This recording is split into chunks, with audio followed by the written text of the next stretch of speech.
Naim Qelaj, avokati i popullit, ka ngritur shqetësime për gjendjen e fëmijëve, duke thënë se hetimet e institucionit kanë treguar mungesa të shumta në shërbimet që shteti është i obliguar t'u ofrojë atyre, veçanërisht në fushën e sigurisë, shëndetit dhe mirëqenies. Fëmijët ballafaqohen me shumë, si më thënë, mungesa të shërbimeve që shteti ka detyrim i ofru, por edhe të sigurisë edhe të shëndetit tyre.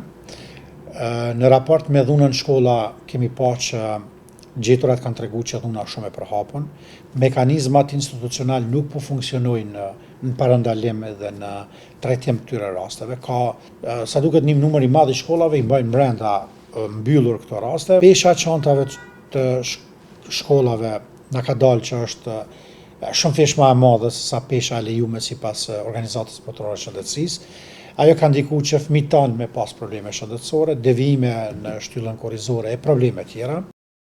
Avokati Qelaj gjithashtu tha se 899 ankesa janë procesuar në zyren e avokatit të popullit në Kosovë që nga fillimi i vitit 2026.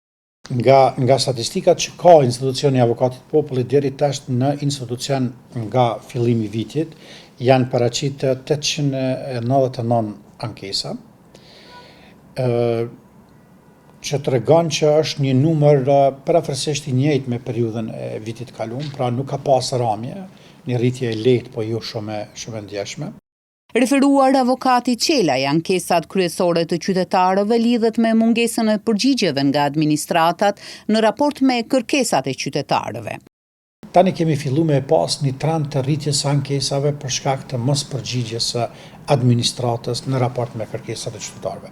Dhe kjo natyrisht është shumë shqetësuese, sepse përveç se tregon një mungesë kadishmërisë me zbatu ligjin, ligji për procedurat e përgjithshme administrative referon një obligim që kanë autoritetet me u përgjigj në afate ligjore të gjitha kërkesave.